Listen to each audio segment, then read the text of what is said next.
4 वेद आहेत, पण या वेदांची वेदांग आहेत. अंग म्हणजे काय? त्याचं घटक किंवा त्याच्या कॅरेक्टरिस्टिक्स किंवा त्याच्यात अंतर्भूत असलेले विषय आहेत. वेदांची षडंग काय आहेत? तर शिक्षा, कल्पो, व्याकरणम, निरुक्तम, छंदसै तथा ज्योतिषामयनम चैव वेदांगानी षडैव तू. ही 6 वेदांग आहेत. वेदाची अंग, वेदाचे अवयव काय आहेत बरं? वेदाचे अवयव शिक्षा, पहिला आहे शिक्षा, महत्वाचे आहेत बरं. काही षडंग अतिशय महत्वाचे.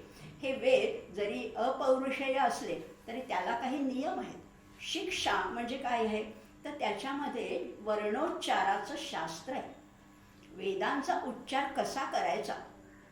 आपल्याला माहिती आहे की काश्मीरपासून कन्याकुमारीपर्यंत संपूर्ण भारतभर या चतुर्वेदांचं उच्चारण केलं जातं आणि त्याच्यामध्ये कानामात्रेचा सुद्धा फरक नाहीये. फरक असेल तर तो टोनचा असेल, चालीचा फरक असेल, पण या वेदांमध्ये कुठेही फरक नाहीये किंवा उच्चार आहेत ते परफेक्ट जसे आहेत तसेच आहेत. हे सगळं ऋषींनी आपल्यापर्यंत पोहोचवले. पिढ्यानपिढ्या संथा माध्यमातून हे आपल्यापर्यंत पोहोचलेले आजही वेद तसेच आहेत, कारण त्याच्यातलं शुद्ध उच्चारण हे महत्वाचं आहे. म्हणजे संस्कृत भाषेमध्ये च आहे पण च नाहीये, ज आहे पण ज नाहीये, किंवा शचा उच्चार आपण ज्याला षटकोनातला श म्हणतो तो उच्चार तसाच झाला पाहिजे याच्याविषयी ते आग्रही आहे. आणि हेच वेदांचं मुख्य अंग आहे, त्याला म्हटलेलं आहे शिक्षा. दुसरं आहे कल्प. या कल्पमध्ये विधिविधानं आहेत, म्हणजे प्रत्येक गोष्टी हे विधिवत झालं पाहिजे. काही असो, यज्ञ असू दे, कुठलं कार्य असू दे, त्या वेदांचं जे म्हणजे ही कल्प आहे त्याच्यामध्ये 4 प्रकारचे विधिविधान आहे. श्रौतसूत्र आहे, त्याच्यामध्ये यज्ञविधीचे नियम आहेत. त्याच्यानंतर म्हणजे त्याच्यामध्ये यज्ञविधी कसा करायचा, जमीन कशी असावी, जमिनीला उतार कुठल्या दिशेने असावा, ती जमीन कुठल्या गायीच्या शेणाने सारवली असावी याचे सुद्धा नियम आहेत. विटा कशा असाव्या, हवीर द्रव्याची शुचिता कशी असावी, दक्षिणा किती द्यावी. तुम्हाला मनाला वाटलं आज आम्हाला यांना 1000 रुपये द्यावे असे नाहीये, त्या दक्षिणेचे सुद्धा नियम आहेत. हे सगळं त्या श्रौतसूत्रामध्ये येतं. धर्मसूत्रामध्ये राजकीय आणि सामाजिक नियम सुद्धा आहेत, म्हणजे राजांनी कसं वागावं हेही सांगितलं आणि प्रजेनी कसं वागावं याचेही नियम आहेत. गृह्यसूत्र आहेत, या कल्पामध्येच गृह्यसूत्र आहेत, त्याच्यामध्ये गृहस्थाश्रमाचे नियम आहेत. त्याच्यामध्ये 16 संस्कार आहेत, अतिथी धर्म आहे, शेजार धर्म आहे, मानव धर्म सुद्धा आहे. या सगळ्या ह्या सूत्रांनी हे बांधलेलं आहे. आणि चौथा आहे ते शुल्ब सूत्र आहे, म्हणजे ही श्रौतसूत्राबरोबरच येतात. आणि अग्निवेदी बांधण्याचं माप, कुंड असतं ना यज्ञामध्ये, जे कुंड असतं आपल्याला वाटतं काय 4 विटा रचल्या की कुंड झालं, असं नाहीये. चौकोनी कुंड वेगळं, षटकोनी वेगळं, गोल वेगळं, अगदी अर्धचंद्राकृती सुद्धा कुंड असतं. त्याची मापं ठरलेली आहेत, त्याच्या विटा ठरलेल्या आहेत. प्रत्येक यज्ञ यागाचं कुंड हे वेगवेगळ्या प्रकारचं असतं. हे सगळं त्या कल्प या अंगाखाली येतं. तिसरं आहे ते व्याकरण, म्हणजे वैदिक साहित्यातील शब्दांची निर्मिती आणि त्याची शुद्धता. प्रत्येक व्याकरणाच्या नियमानुसारच हे संपूर्ण वेदामध्ये जे आहे, त्यामुळे व्याकरण त्याच्यामध्ये आहे. चौथा आहे ते निरुक्त, माझ्या आवडीचा विषय. निरुक्त म्हणजे प्रत्येक शब्दाचं व्युत्पत्तीशास्त्र. हा शब्द कशापासून बनलेला आहे? कितीतरी शब्द आपल्याला दुर्बोध वाटतात, पण हे दुर्बोध वाटणाऱ्या शब्दांची अर्थाशी जुळणारी व्युत्पत्ती तरी नेमकी काय आहे हे शोधून काढणारं जे शास्त्र आहे त्याला निरुक्त असं म्हटलेलं आहे. 5वं आहे अंग ते छंद. छंद, वेगवेगळे छंद आहेत आपल्याला माहिती आहे. छंदोभिर विविध पृथक असं 13व्या अध्यायात म्हटलेलं आहे. हे छंद कुठलेले आहेत तर अनेक छंद आहेत. गायत्री छंद आहे, अनुष्टुप छंद आहे, त्रिष्टुप छंद आहे, जगती आहे, बृहती आहे, असे अनेक छंद आहेत. या छंदामध्ये बांधलेलं हे सगळे मंत्र आहेत, या ऋचा आहेत असं म्हटलेलं आहे. आणि ज्योतिष 6वं अंग आहे ते ज्योतिष, म्हणजे ग्रह, तारे, नक्षत्र, तिथी. म्हणजे यज्ञकर्म करताना सुद्धा नुसता शुभ दिवस पाहून चालत नाही. ग्रहांची, नक्षत्रांची स्थिती बघून त्यानुसार हे संपूर्ण ठरवलं जातं. आणि ह्याचंही सगळी माहिती किंवा ह्याचं सगळं ज्ञान या वेदांच्या अंगामध्ये अंतर्भूत आहे. म्हणजे बघा 6 अंग पाहिली वेदांची आपण: शिक्षा, कल्प, व्याकरण, निरुक्त, छंद आणि ज्योतिष या 6 अंगांनी परिपूर्ण असे आपले हे वेद आहेत. या वेदांचं वैभव अलौकिक असं आहे. 6 अंग आपण पाहिली. 6 संख्येचा आज आपण विचार करतोय. 6 संख्येचा विचार करत असताना साहजिकच आपण व्यवहारात वापरतो की नाही, एक फ्रेज सारखं वापरतो, एक वाक्प्रचार वापरतो, तो म्हणजे कपिला षष्ठीचा योग. आपण म्हणतो, कोणीतरी अगदी अचानक कोणी आलं तर आपण सहजच म्हणतो की अरे वा, अगदी कपिला षष्ठीचा योग दिसतोय. पण ह्याचा अर्थ काय आहे? कपिला षष्ठी म्हणजे काय आहे तर बघूया आपण. कपिला षष्ठी हा योग येतो किती वर्षांनी तर दर 60 वर्षांनी हा योग येतो. म्हणजे बघा भाद्रपद महिना, त्यालाही 6 गोष्टी आवश्यक आहेत. आपण आज 6चा अभ्यास करतोय म्हणून या 6 गोष्टी आपल्याशी बोलतील. भाद्रपद महिना पाहिजे, कृष्ण पक्ष, मंगळवार, रोहिणी नक्षत्र, व्यतिपात ही स्थिती आणि षष्ठी जर का तिथी असेल तर त्याला कपिला षष्ठीचा योग म्हणतात. आणि तो खरंच दुर्मिळ असा योग आहे. 60 वर्षांनी तो येतो. म्हणजे आपण अध्यात्मातलंही बघणार आहोत, वेदांशी संबंधितही काही बघणार आहोत आणि व्यवहारातल्याही काही गोष्टी 6शी ज्या संबंधित आहेत त्याही बघणार आहोत. म्हणजे बघा ना, साधंच बघा, आपल्या जेवणामध्ये सुद्धा 6 रस असायला पाहिजे.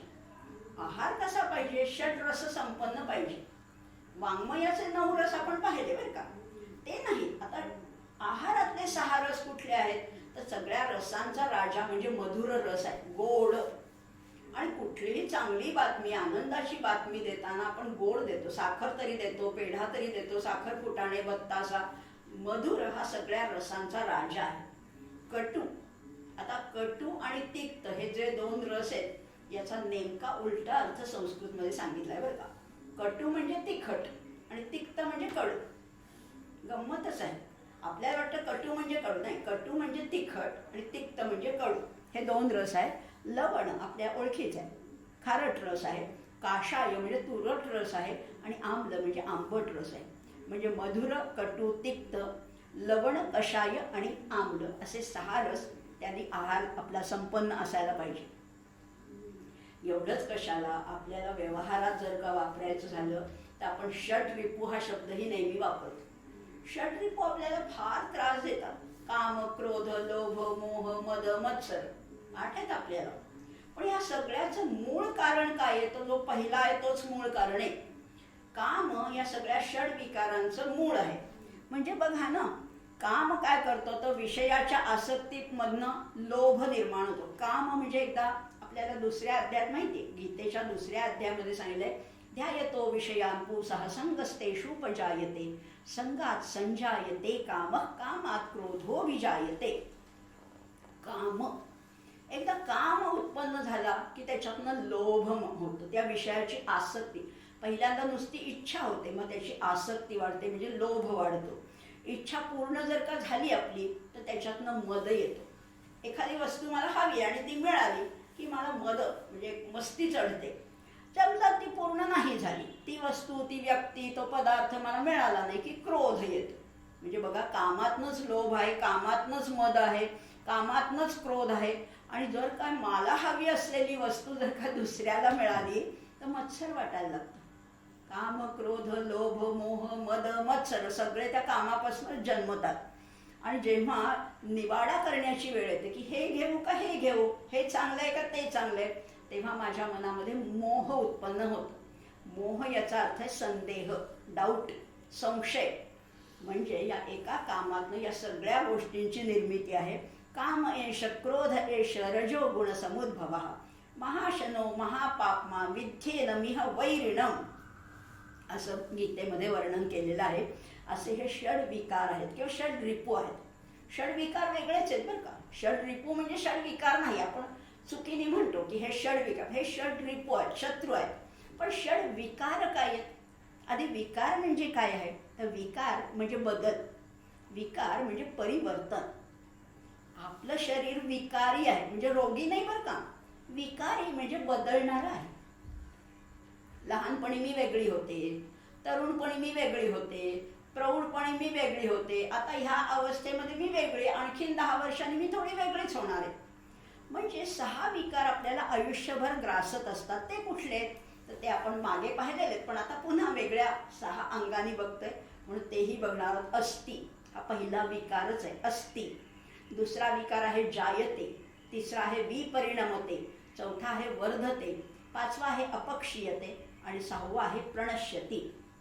अस्ति हा सुद्धा विकारच आहे. हा संपूर्ण चराचरामध्ये भरलेला परमात्मा जेव्हा एखाद्या जीवरूपाने एखाद्या मातेच्या उदरामध्ये शिरतो तेव्हा तो अस्ति म्हणजे असतो. पण जेव्हा त्याला जन्म मिळतो, प्रत्यक्ष तो जन्माला येतो, तेव्हा तो जायते उत्पन्न होतो, निर्माण होतो. मग हळूहळू काय होतं बघा ना, आपण विचार केला, अगदी दवाखान्यातलं जे बाळ असतं ते 10 दिवसात सुद्धा रोज त्याचं चित्र बदलत असतं, रंग रूप डोळे केस सगळं वेगळं वेगळं वाटत असतं. विपरिणमते म्हणजे थोडा थोडा बदल होणं, वाढतही नाही किंवा कमीही होत नाही, पण तो बदलत असतो. काल वडिलांसारखा दिसत होता, आज आजोबांसारखा दिसतो असं आपण म्हणतो.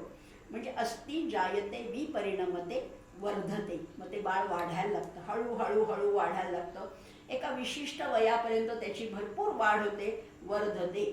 पण नंतर या देहाला विकार ग्रासतात, म्हणजे तो अपक्षीयते. काही 40 नंतर म्हणा, 50 नंतर म्हणा, सगळी इंद्रिय शिथिल व्हायला लागतात, तो अपक्षीयते. आणि शेवटी एक ना एक दिवस प्रणश्यती, त्यालाही नाश आहे. असे हे देहाचे 6 विकार आहेत. अर्थातच हे विकार आहेत ते आवश्यकही आहेत आणि ते टाळताही येणार नाहीत, अटळ असे हे विकार आहेत. आणि हे प्रत्येक देहाला आहे, तुमच्या माझ्याच नाही. अगदी गाय बैल कुत्रा मांजर या सगळ्यांच्या देहाला सुद्धा हे विकार आहेतच आहेत.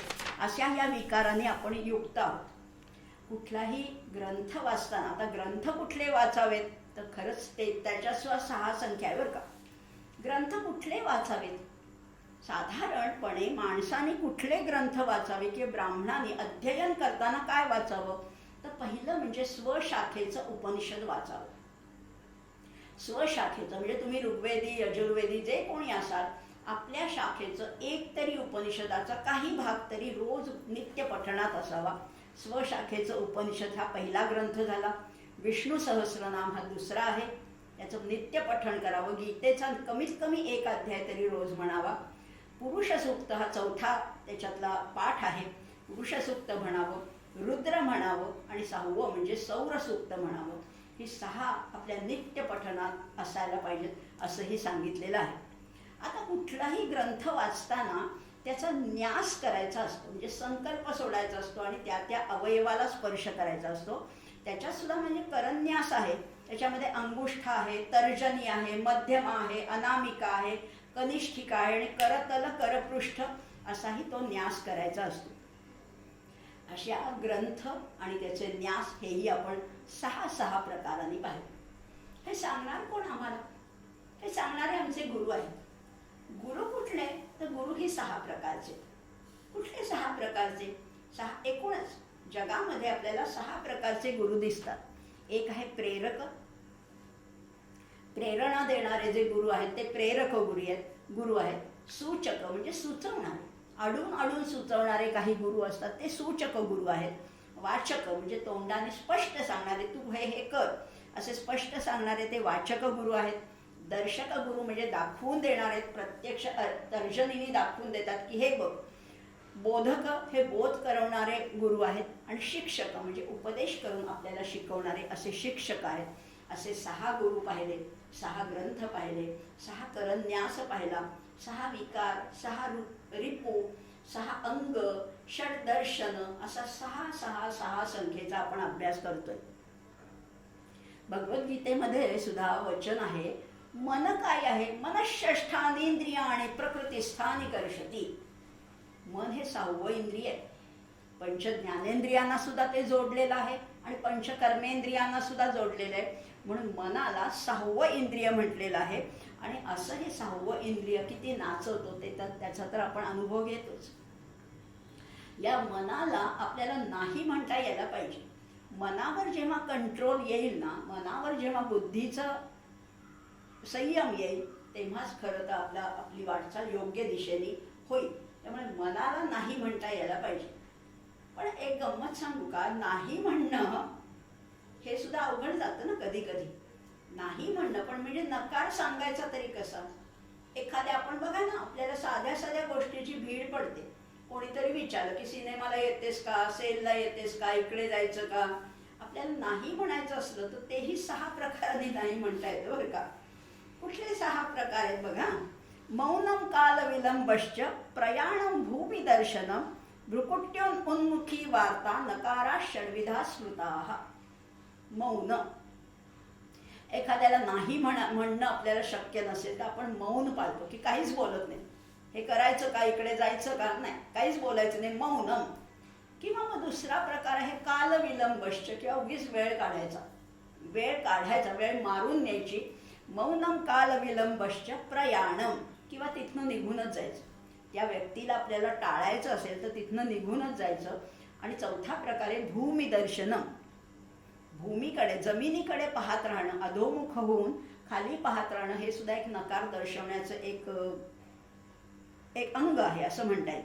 भ्रुकुट्योन्मुखी वार्ता, किंवा भ्रुकुटी भुवईवरती करून जर का आपल्याला नकार दिला, किंवा उन्मुखी वार्ता, किंवा वर तोंड करून नाही सांगता आलं, नकारा षड्विधा स्मृताः. असे 6 प्रकारचे नकार सांगितलेले आहेत. नकार सांगण्याच्या या 6 पद्धती सांगितलेल्या आहेत. पण नेहमीच काही नकार द्यायचा असं नाही. जी खरी उत्तम गृहिणी असते, उत्तम जी आदर्श अशी स्त्री असते, तिच्यामध्ये सुद्धा 6 गुणच आवश्यक असतात. नेहमीच काही नकार द्यावा लागतो असं नाही. उत्तम आदर्श गृहिणी, आदर्श पत्नी कशी असावी, तिच्यामध्ये सुद्धा 6 गुण सांगितलेले आहेत. कशी असावी ती? कार्येषु मंत्री. आधी श्लोक सांगते आणि मग त्याचा अर्थ बघू. कार्येषु मंत्री करणेषु दासी भोज्येषु माता शयनेषु रंभा धर्मानुकूला क्षमया धरित्री भार्याच षाड्गुण्यवतीह दुर्लभा. कार्येषु मंत्री, पतीच्या कार्यामध्ये मंत्री. मंत्री म्हणजे प्रत्यक्ष मंत्री नाही, पण विचारांनी त्याला समजावून सांगणारी किंवा त्याच्यामध्ये सहभागी होणारी कार्येषु मंत्री. करणेषु दासी, त्याच्या सगळ्या उदरनिर्वाहामध्ये किंवा एकूण दैनंदिन व्यवहारामध्ये ती दासीसारखी त्याची भूमिका निभावते, किंवा त्याला सगळं अगदी सेवकाप्रमाणे हातात नेऊन देते, अशी ही स्त्री आहे. भोज्येषु माता, भोजन बनवण्यामध्ये ती मातेप्रमाणे वात्सल्याने त्याला जेवण बनवते किंवा वाढते. शयनेषु रंभा, या शयनामध्ये ती रंभेसारखं वर्तन करते. धर्मानुकूला, प्रत्येक गोष्ट धर्माला अनुकूल आहे. क्षमया धरित्री, क्षमा कशी करते, तर स्त्रीचा हा एक अतिशय आवश्यक असा गुण आहे की ती धरित्रीप्रमाणे क्षमाशील आहे. भार्याच षाड्गुण्यवतीह दुर्लभा, अशी षड्गुणांनी युक्त भार्या दुर्लभच आहे असं म्हटलेलं आहे. म्हणजे बघा, त्या उत्तम स्त्रीच्या अंगी सुद्धा हे 6 गुण असायला पाहिजे. आता पुरुषांनी सुद्धा स्त्रीला केव्हा माते समान मानायचं? कुठल्या स्त्रीला माते समान मानायचे? त्या सुद्धा 6 जणीच आहेत. राजपत्नी, गुरपत्नी, मित्रपत्नी, सती तथा. राजाची पत्नी जी असेल, राणी जी असेल, आपल्या देशाची जी कोणी राणी असेल, राजपत्नी असेल, गुरपत्नी किंवा गुरुची पत्नी, मित्राची पत्नी किंवा सती, एखादी अगदी पतिव्रता स्त्री असेल, पत्नी माता स्वमाताच, किंवा आपली माता किंवा आपल्या पत्नीची माता म्हणजे सासूबाई, यांना सुद्धा सर्वास्ता मातरा स्मृताः. राजपत्नी, गुरुपत्नी, मित्रपत्नी, सती तथा पत्नी माता स्वमाताच सर्वास्ता मातर स्मृताः असं म्हटलेलं आहे. या सगळ्यांना माते समान मानावं असं ही म्हटलेलं आहे. किती गोष्टी आपण 6 पटीमध्ये पाहतोय. वेगवेगळ्या गोष्टी पाहिल्यात. 6 रिपू, 6 विकार, 6 अंग, 6 वेदांची षडंग दर्शनं, हे सगळं आपण पाहिलेलं आहे. असं 6 संख्येचं महत्त्व प्रश्नोपनिषदात सुद्धा सांगितलंय बरं का. प्रश्नोपनिषद, पिप्पलाद मुनी होते आणि त्यांच्याकडे 6 त्यांचे शिष्य 6 प्रश्न घेऊन गेले होते. आणि या 6 प्रश्नांची उत्तरं जी पिप्पलाद मुनींनी दिली त्यालाच प्रश्नोपनिषदाची संज्ञा प्राप्त झाली. इतके ते 6 महत्त्वाचे प्रश्न होते. कुठले प्रश्न होते आणि कुणी कुणी विचारले? जे आले होते तेही काही असे पोरवयाचे, लहान वयाचे बटू नव्हते, तर ते उत्तम मोठ्या गुरुकुलाचे संचालक असे ऋषी त्यांच्याकडे गेले. पहिले होते ते कबंधी. या कबंधीने प्रश्न विचारला की या सर्व ज्या प्रजा दिसतात या कुणापासून निर्माण झाल्या, हा पहिला प्रश्न आहे. आणि त्याला पिप्पलाद मुनींनी अतिशय यथायोग्य असं उत्तर दिलेलं आहे. दुसरे जे ऋषी होते भार्गव ऋषी, त्यांनी विचारले की या प्रजांमध्ये कोणकोणते देव इंद्रिय म्हणून राहतात. उपनिषदामध्ये कधी कधी इंद्रियांनाच देव म्हटले. आपले कान, नाक, डोळे हे सगळी इंद्रिय आहेत, हे देव म्हटलेले आहे, कारण ही सगळी प्रकाशाची दारं आहेत. त्यामुळे त्यांना देव म्हटलेलं आहे. याचा अतिशय यथायोग्य उचित उत्तर पिप्पलाद मुनी देतात. तिसरा होता आश्वलायन. त्यांनी विचारले की प्राण या शरीरामध्ये प्रवेश तरी कसा करतो, त्याचंही उत्तर दिलेलं आहे.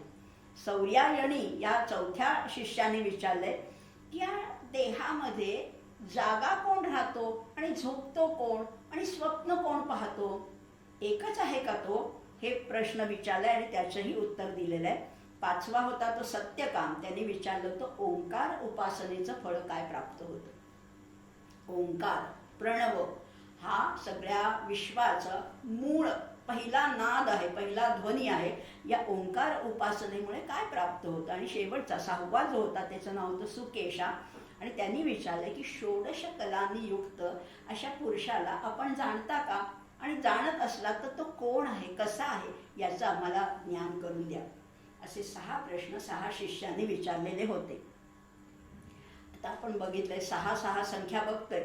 असंच षडलिंग सुद्धा आहे बरं का. आपण षड दर्शन पाहिली, षडंग पाहिली, आता षडलिंग. कुठलाही ग्रंथ आहे ना त्याच्यामध्ये षडलिंग असणं अपेक्षित आहे. उत्तम ग्रंथ कुठला, आता गीता ग्रंथ आपल्याला अतिशय आदरणीय पूजनीय असा ग्रंथ आहे, नित्य पठनीय असा ग्रंथ आहे. किंवा दासबोध या किंवा कुठलाही ज्ञानेश्वरी या, भागवत घ्या, हे सगळे ग्रंथामध्ये षडलिंगांनी युक्त आहेत. हे सगळे ग्रंथ षडलिंगांनी युक्त आहेत. ती 6 लिंग कुठली. आधी लिंग म्हणजे काय हे बघूया. लिंग म्हणजे लक्षण, त्याचं व्यवच्छेदक लक्षण काय आहे. तर त्याचं पहिलं लक्षण आहे उपक्रम उपसंहार. कुठल्याही ग्रंथाला उपक्रम महत्वाचा आहे आणि त्याचा उपसंहार, सुरुवात आणि शेवट. शेवटीच हे सगळं वर्तुळच आहे ना. हे ब्रह्मांड म्हणजे सुद्धा वर्तुळच आहे. जिथे उपक्रम आहे तिथेच उपसंहार येऊन ठेपतो. म्हणजे बघा ना, अगदी दासबोधामध्ये सुद्धा विचारलंय. पहिलीच ओवी दासबोधाची आहे. श्रोते पुसती कोण ग्रंथ, काय बोलले जी येथ, श्रवण केली याने प्राप्त काय आहे. आणि उत्तर लगेचच शेवटी दिलेले, लगेच नाही शेवटी दिले. 20व्या दशकाच्या 10व्या समासामध्ये उत्तर दिले. शेवटच्या 12 ओव्यामध्ये उत्तर ह्याचं सगळं दिलेलं आहे. झाले साधनाचे फळ, संसार झाला सफळ, निर्गुण ब्रह्मते निश्चळ, अंतरी बिंबले श्रीराम. म्हणजे उपक्रम उपसंहार. किंवा गीतेमध्ये सुद्धा म्हटलेलं आहे मा शुचा, किंवा सुरुवात केलेले अशोचानन व शोचस्व, आणि शेवटी म्हटले सर्व धर्मान परित्यज्य मामेकम शरणं व्रज, अहं त्वा सर्व पापेभ्यो मोक्षयिष्यामि मा शुचः. शुच शोकापासून सुरुवात झाली, शोकापर्यंत शेवट आहे. अथपासून सुरुवात झाली, इतिपर्यंत शेवट आहे. उपक्रम आणि उपसंहार हे लक्षणं उत्तम ग्रंथांना लागू पडतात. दुसरं अंग आहे षडलिंगातलं, दुसरं अंग आहे अभ्यास. अभ्यास हे ग्रंथाचं एक लक्षण आहे. म्हणजे प्रतिपाद्य जो विषय आहे तो वारंवार सांगायचा आहे. म्हणजे गीतेत नाही का सारखं भगवंत कुठलाही विषय घेतला तरी पुन्हा येतात मूळ पदावर. तस्मात् युध्यस्व भारत, तू लढायला तयार हो, पुन्हा पुन्हा. किंवा समर्थ सुद्धा आमचे म्हणतात विवरलेची विवरावे. एकदा सांगून भागतच नाही हो. अध्यात्मामध्ये असं पुन्हा पुन्हा सांगावं लागतं. विवरलेची विवरावे. तिसरं अंग आहे, तिसरं लिंग आहे ते म्हणजे अपूर्वता. अपूर्वता म्हणजे वेगळ्या पद्धतीने सांगायचे, पण मूळ काय आहे. मूळ आहे ते श्रुती प्रामाण्य असणं, हे अपूर्वतेचं द्योतक आहे. शंकराचार्यांनी सांगितलेलं आहे. शंकराचार्य कधीही म्हणाले नाहीत मी असं सांगतो, ते म्हणायचे शास्त्र असं सांगतात, वेद असं सांगतात. श्रुती प्रामाण्य हे आहे. आणि गीता काय, दासबोध काय, ज्ञानेश्वरी काय, कुठलाही ग्रंथ घ्या तो श्रुती प्रामाण्यच आहे. आणि किंवा दासबोधात सुद्धा वचन आहे भगवत वाक्या विरहित नसे बोलणे येथीचे. हे सगळं भगवत वाक्यच आहे. त्याच्या व्यतिरिक्त माझ्या मनचं मी काहीच सांगत नाही. त्यामुळे अपूर्वता हे तिसरं लक्षण आहे. चौथं लक्षण आहे फल. फल म्हणजे काय? प्रतिपाद्य विषयाच्या ज्ञानाने ज्या वस्तूची ज्या विषयाची प्राप्ती होते त्याला फलप्राप्ती म्हटलेलं आहे. मग गीतेचं फळ काय आहे? गीताचा अभ्यास केल्याने आपल्याला काय मिळतं? तर सगळ्यात महत्त्वाचं म्हणजे मोहनाश, संदेहाची निवृत्ती होते. नष्टो मोह स्मृतिर्लब्धात्वत प्रसादात मयाच्युत, माझा मोह नाहीसा झाला. किंवा छांदोग्य उपनिषदामध्ये सुद्धा वारंवार त्याला पटवून सांगितलंय, अहम ब्रह्मास्मी, मीच ब्रह्म आहे.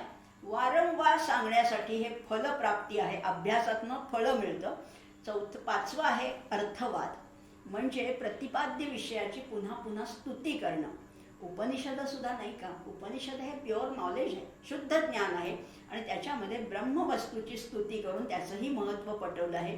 हे पाचवं लिंग झालं ग्रंथाचं. आणि सहावं आहे ते म्हणजे उपपत्ती. उपपत्ती ह्याचाच अर्थ आहे कुठलाही सिद्धांत स्पष्ट करण्यासाठी दृष्टांत द्यावा लागतो. एकच ब्रह्म आहे, पण ही विविधतेने नटलेली सृष्टी आहे, याच्यात हे ब्रह्म कसं काय सामावलंय आम्हाला नाही कळत. आम्हाला वाटतं झाडं वेगळी, पशु वेगळे, प्राणी वेगळे, तुम्ही वेगळे, मी वेगळे.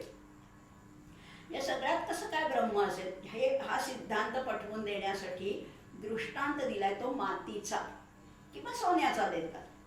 एकच माती असते, पण त्याच्यापासून तुम्ही लहानशी पणती बनवू शकता, फ्लॉवर पॉट बनवू शकता, माठ बनवू शकता, रांजण बनवू शकता, कुंडी बनवू शकता, काही बनवू शकता. मूळ काय आहे? मूळ कारण काय आहे? माती. त्यामुळे दृष्टांतच्या माध्यमातून सिद्धांत स्पष्ट करणं याला उपपत्ती असं म्हटलेलं आहे.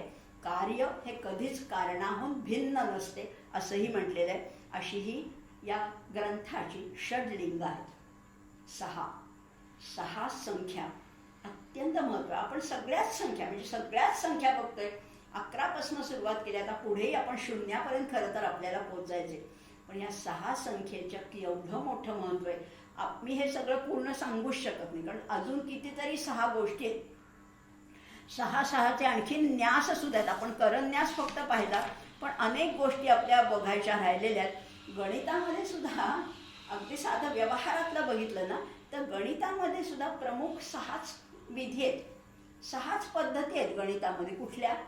एक पहिली आहे बेरीज, वजाबाकी, भागाकार, गुणाकार, वर्ग आणि घन. या 6 पद्धती व्यतिरिक्त काही गणितात वेगळं नाहीच आहे. कुठलंही तुम्ही अवघडातलं अवघड गणित सोडवा, पण त्याच्यामध्ये या 6चा कुठे ना कुठेतरी संबंध असतो. कशातनं तरी काही वजा करावं लागतं, कशाला तरी कशाने भागावं लागतं. म्हणजे या गणितामध्ये सुद्धा या 6 संख्येनेच सगळं हे गणित बांधलेलं आहे असंही म्हणता येईल. 6 या संख्येचं आपण संख्या आणि संज्ञा या विषयामध्ये या 6 संख्येचं आज महत्त्व पाहिलेलं आहे. अशाच अनेक संख्या आहेत. अजून आपल्याला 5, 4, 3, 2, 1, 0 आपण बघणारच आहोत. पण या 6 संख्येचं महत्त्व आज आपण थोड्या प्रमाणात त्याचा विचार केला. आता आज इथेच थांबूया आणि पुढच्या 5 या संख्येची वाट बघूया. मध्यंतरीमध्ये एक थोडासा ब्रेक आपण घेणार आहोत आणि पुढच्या भागामध्ये गंगा लहरी घेऊन येणार आहे. आज इथेच थांबूया. सर्वेपि सुखिनः सन्तु, सर्वे सन्तु निरामयाः, सर्वे भद्राणि पश्यन्तु, मा कश्चित् दुःखमाप्नुयात्. ओम शांती शांती शांती. धन्यवाद.